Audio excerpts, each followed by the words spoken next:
I actually don't want to cut out all the cookies at once, right? I really want to have, sorry, this is my type A. I can't keep going when there's like a crumb.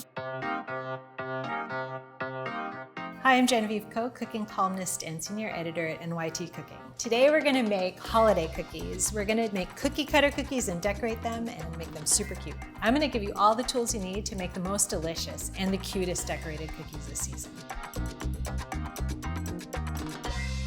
So when you're making cookie cutter cookies, you want a dough that's gonna roll out really easily, cut into shapes easily, and then also hold their shapes when they're baking. The most common type of cookie you would do for that is a sugar cookie. And that type of cookie has a pretty high proportion of sugar, obviously, but also a pretty high proportion of flour, right? Because the flour is gonna help that cookie keep its shape. The thing with the sugar cookie though, is that all those things that make those shapes so perfect also makes the cookie sort of bland, right?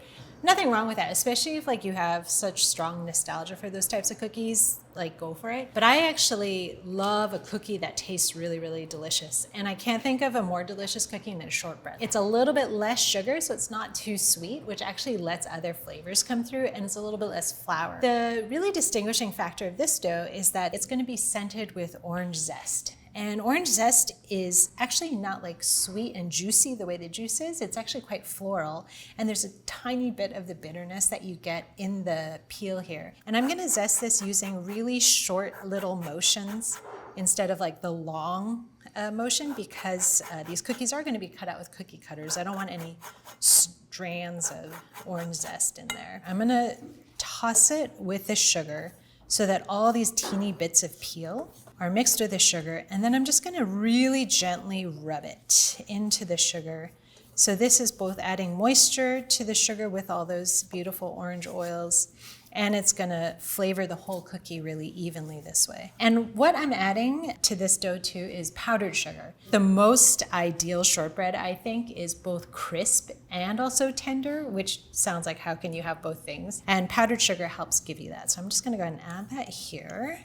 You want your butter to be at what I call cool room temperature. When the butter is cold, cut it into cubes first and then set it aside, because that actually both helps it come to room temperature more quickly, but also more evenly. When you press it, it definitely shouldn't feel greasy, but it shouldn't be hard to press down. So in this stage of making cookies, what you're doing is beating air into the butter cubes. That is gonna give your cookie lightness and lift. It's also gonna actually create these teeny tiny air pockets throughout the dough. I'm just tossing this all together to give it a nice mix, and then I'm gonna start just gently smashing the butter into the sugar. So again, you could just do this in a stand mixer or with a hand mixer, and if you're doing that, you just wanna keep the speed on low. It should be soft enough where you can mash it, but also not so soft that you could just stir and have it all come together. All right, so this is actually sort of a workout too. If you are doing it by hand. But the nice thing about doing it by hand is maybe you don't have a mixer yet. Like, I still remember the first time I got a stand mixer. Like, that's a big deal purchase. Like, that's a really, yeah, it's an exciting one, but whether or not you have one doesn't determine whether or not you can make these cookies. Okay, so now it's getting creamy. You can actually almost like see the air bubbles you're creating. I think orange and vanilla is just one of the most delicious combinations. Do people still eat creamsicles? Is that like still a thing? Creamsicles are so tasty, right? I'm mixing in the vanilla now, again, a little bit slowly because otherwise I would just be splashing.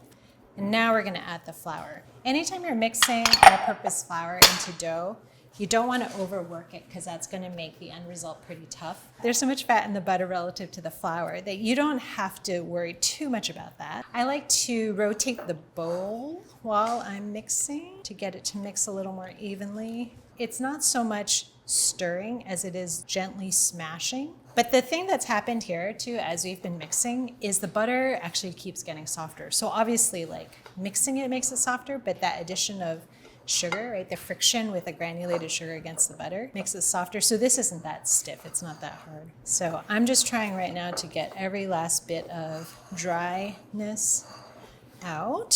So if you've ever made pie dough or biscuits, you can see that sort of familiar like crumbliness, but here, instead of stopping when it's crumbly, you want to keep going. So we're gonna go ahead and take this big old massive dough into a block. We're gonna shape it into a block and then chill it.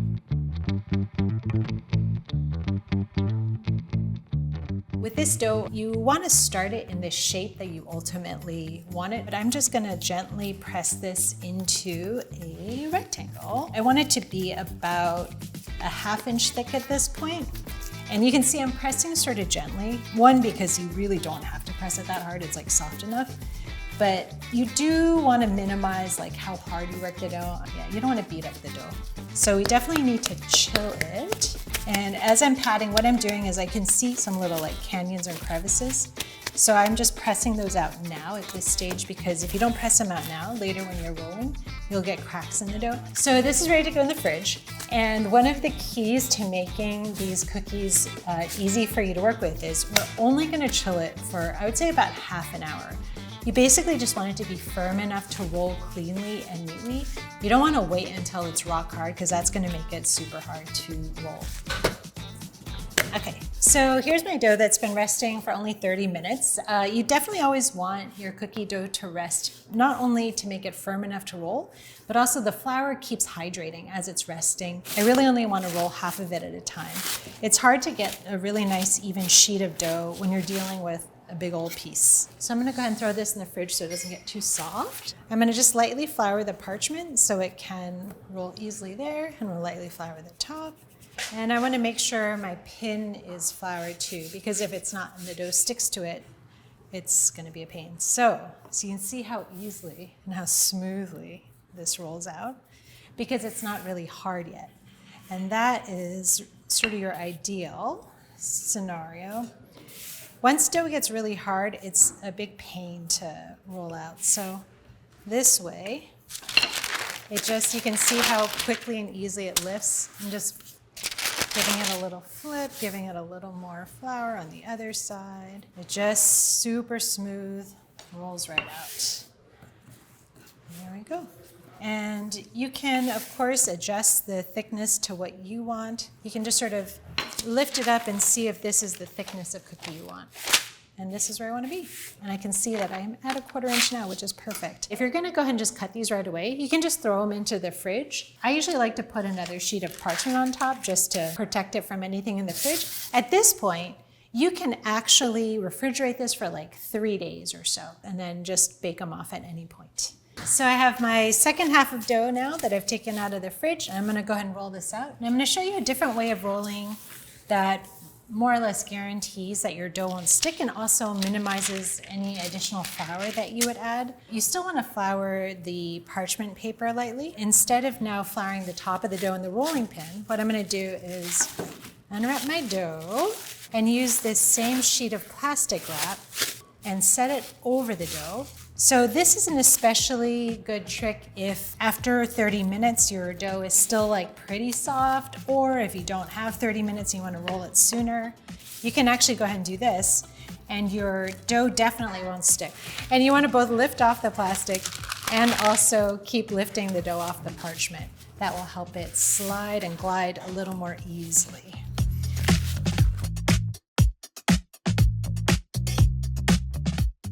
And then I'm going to do this flipping and unsticking one more time before it goes in the fridge. And I'm going to do that too so that I'm not setting any creases in. And since you've used plastic wrap here, you can actually just use this to cover your dough and slide that in. My dough is all rolled and then I've chilled it again just to make sure it's nice and firm before I start cutting. You want to do a single tray of cookies of like all the same size if you want them to cook at the same rate. You can mix up the shapes, but you want to keep them about the same size. I'm just going to do a tray of stars, actually. I guess I can mix it up, but I'm feeling like in a star mood. I'm going to really lightly dust the cutter. I'm going to tap off any excess flour, really as close to the edges as possible. And I'm putting them on my lined sheet. I'm gonna flour this lightly again. And I'm gonna try to cut as close as possible to each other to minimize scraps, because the most tender cookies are gonna be this first batch. I'm gonna press straight down, try to not press at an angle. And with this cutter, when I lift it out, the cookie is still stuck in there. It sort of depends on your cookies and your dough. but I'm gonna just space it about 1.5 inches from the first one and just really gently and pushing it down and just keep going.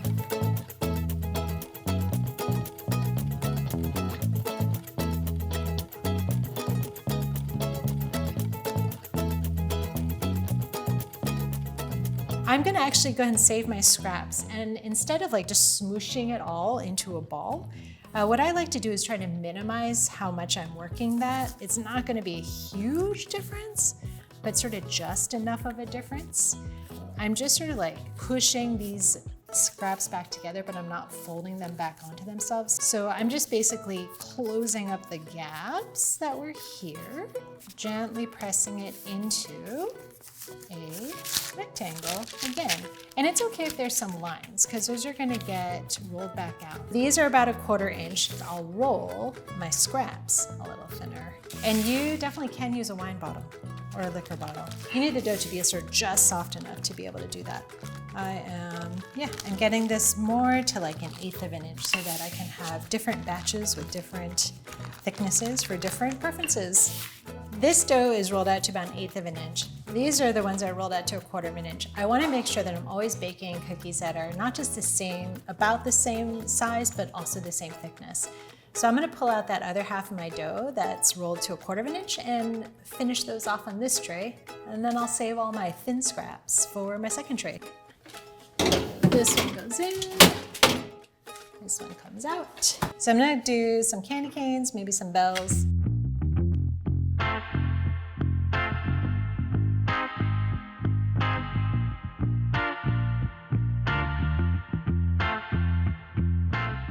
First scraps ready to go. Since these are thinner cookies, I'm gonna make little guys. Sort of the thinner you're going, the more delicate and fragile they are. So you don't really want like big shapes.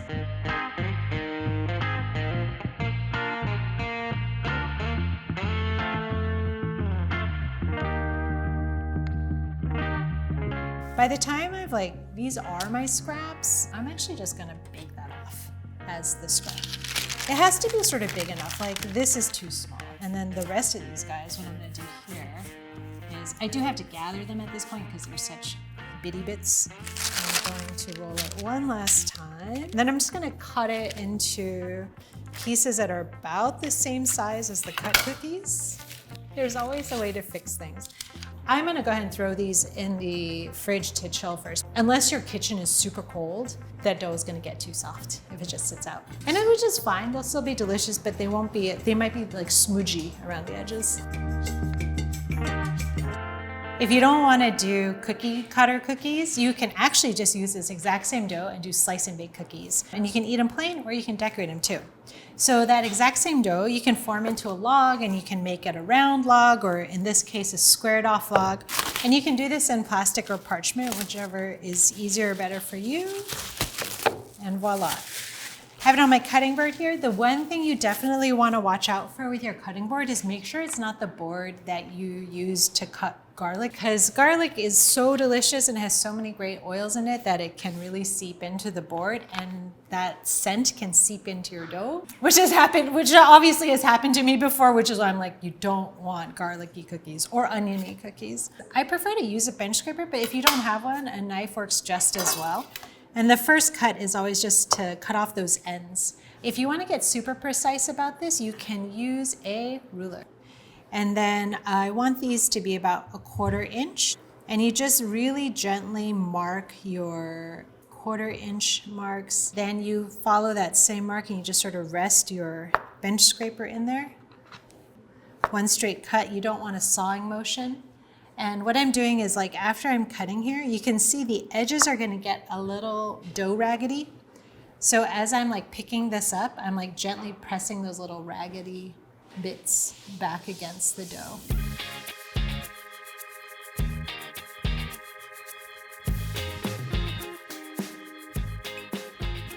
All right, so these have been chilling in the fridge, so I can feel the super firm now, which is perfect because that means I'm gonna get nice sharp edges on these cookies. So you can see I actually used 2 different sheets here. This is a cookie sheet and this is a half sheet pan. So half sheet pan's super amazing, kitchen workhorse, does everything. savory dinners. Cookie sheets really are sort of just for cookies. I actually prefer baking my cookies on a cookie sheet because as you can see, there's only a rim on one edge. And what that means is that the dry heat of the oven will actually help all these cookies brown more evenly. Whereas here, these are sort of insulated from the heat on all sides. So they might take a touch longer to cook, but it's less about cook time than it is the sort of evenness of the heat that the cookies get. If you know for sure your oven has like hot spots, then you do want to rotate this sheet. 325 is often a very common temperature for shortbread, but I wanted to get it a little bit higher so that the shapes really set right away. I set the timer for 10 minutes. 10 minutes is the ideal time to start checking, especially for these thinner, smaller guys, but it could take up to, I would say 12 to 13 minutes for 1/8 inch thick cookies and really up to 15, 17 minutes for like thicker, like 1/4 inch or even generous 1/4 inch thick cookies. Here's the thing with icing on most holiday cookies that are decorated. The icing is like nothing. It's a throwaway. Like at best, it's just sweet and neutral, and at worst, it's too sweet. So when I was making these cookies, again, I wanted the icing to actually taste like something. So we're making a lemon icing. And the nice thing about this too is that because it's lemon juice and it's not milk, right? A lot of icings are made with milk. You can actually just keep it at room temperature. Here I have powdered sugar. I'm just gonna add the teeniest pinch of salt. And I'm gonna start with just 2 tablespoons of lemon juice to these 2 cups of powdered sugar. You wanna start with less liquid. It's always easier to add more liquid to get the consistency you want than to have it be too runny and then to try to add more powdered sugar. I wanna make sure I'm like fully hydrating. And then I'm gonna go ahead and add another tablespoon. I'm still wanting to work that tablespoon of lemon juice in. You want this to stay opaque, this icing, right? Because that's gonna mean it's gonna be thick enough for any decorations you do to hold. But you also want it to be just a little bit runny. So right now you can see how it's not running. Obviously it's just staying there. So I'm gonna wanna add a little bit more, but definitely not a whole tablespoon. All right, there we go. So you can see it's opaque, but it's running. So this is gonna draw shapes or lines or dots that hold. I'm gonna split this up into 2 different colors. The big bowl I'm gonna leave white. So this is gel paste food coloring, which is different from the liquid food coloring you see in your supermarket. This is a way more concentrated coloring, and it is, to its name, like a gel paste. You just want to start with a drop at a time, which I just did by shaking. Well, okay, I'm gonna do 2 drops, maybe. There we go. Because you can always go darker, but you can't go lighter. You might as well start with a little bit less. So I'm thoroughly mixing this in. And then this one, maybe I will go pink. So now I want to get these into piping bags. This is my favorite type of piping bag. It's a roll of these 12-inch bags that just tear so easily. And the easiest way to fill a piping bag is to take a cup and you open the top, fold the top over. So now I'm going to go ahead and just scrape this in, because otherwise there's no really like great way to try to get this icing in there. And you can see the tip is all the way down here, and I'm going to start from the top and push the icing down. So I want all of the icing to be towards the bottom, and I don't want any like gaps, because if you have any air bubbles or gaps here later when you're piping, you'll get this air bubble and it'll like mess up your line. So this is the time. Oh, see, I can see. I don't know if y'all can see here, there are these like gaps. So I'm squeezing the icing in to fill them now. And then you're gonna twist the top really tightly. All right, so there's one ready to go. And if you don't have these piping bags, you can use just a resealable plastic bag instead. So same concept, except because obviously it's squared off on the bottom. You want to make sure you take the corner and start by putting that corner into the cup. So this other corner should sort of be out here because you don't want to create this rectangular base. These are our classic or standard lemon icings all ready to go.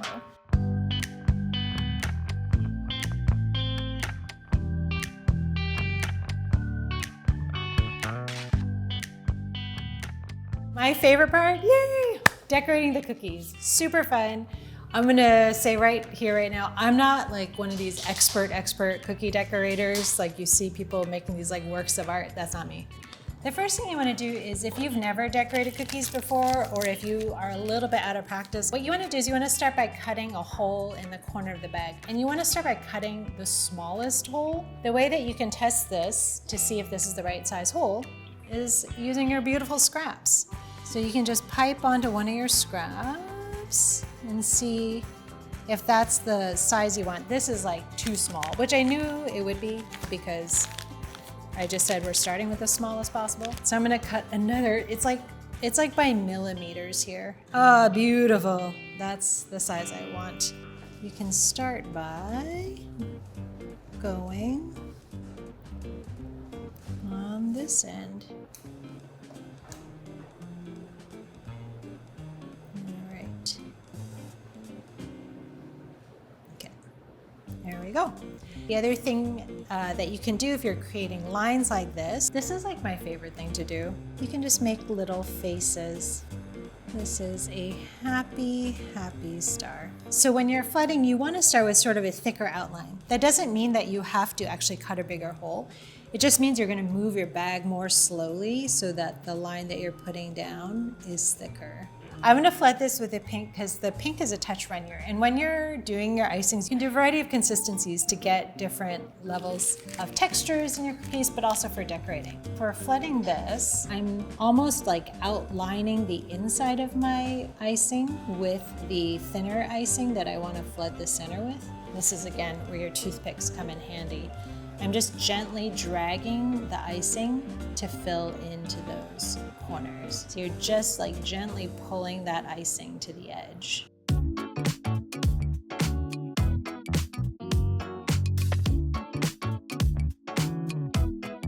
Oh man, I feel so good because we just decorated a bunch of cookies.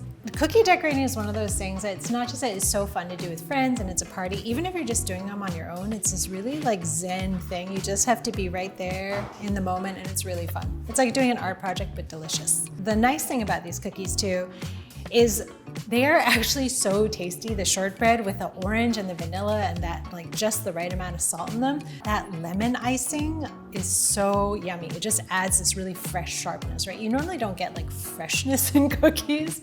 And this particular person is so unhappy with his haircut. Like this is how I feel after almost every haircut. And this is the haircut I just gave this poor cookie instead. And it's that freshness, like the first thing you get is this hit of freshness. Even when it's just a thin line of the icing, you get it right away. And then so buttery, so orangey. I love it. All right, so I hope you can take all of these lessons and put them towards your own cookie baking and decorating at home this season. And if you want to find these recipes, they're all on NYT Cooking.